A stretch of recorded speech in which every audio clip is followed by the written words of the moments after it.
people, it's Rakita and I'm back with another video. So in this video, I want to talk to you guys about a comment I got. So you can see the comment right here. This person said that they applied for the Navy Fed credit card about 6 months ago. They got a hard inquiry, and on top of that, they did not get approved. Now, listen, a lot of people say, oh my gosh, you're going to get a hard inquiry with a Navy Fed secure credit card. But I don't understand why it's a, oh my gosh. A Navy Fed secure credit card is better than most secure credit cards that you're going to ever get. Because when you at least put a $200 deposit down on it and you're paying on it for 6 months, you're keeping the balance low, and your credit score is going up, don't forget you still want to start working on your credit too, then they're going to increase your $200 credit card to a $2,000 credit card and give your money back.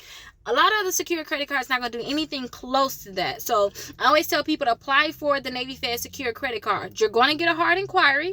You're going to get that hard inquiry, but just make sure that you keep the balance on this credit card, you pay it on time, and then they should increase your credit limit to $2,000. Say if you apply for the Navy Fed credit card and you get denied, if you were to get denied after you apply for it, then all you have to do is just wait a few months and apply again. But just keep this in mind.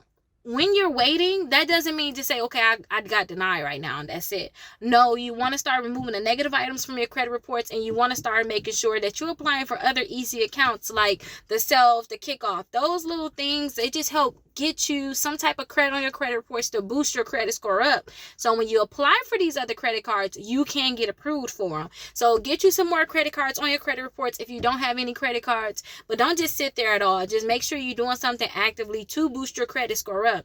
If you need me to look at your credit reports because you just don't understand why you got denied, let me look at them. Let me see what we can do to try to get your credit score higher so that when you go back and apply for this credit card, you are able to get approved. I know a lot of people that applied for it, got denied, and then they tried again and they got approved. Just try, you guys. You got to start just doing something every month to try to boost your credit score up. Like, seriously, you got to just set out one task and you guys should be good. But if you have any questions, you want me to look at your credit reports, make sure you call or text me and I can go ahead and schedule a call for you and we can look at your credit reports. But again, if at first you don't succeed, pick yourself up and try again. Seriously, Aaliyah told us that. I'll see you guys in the next video.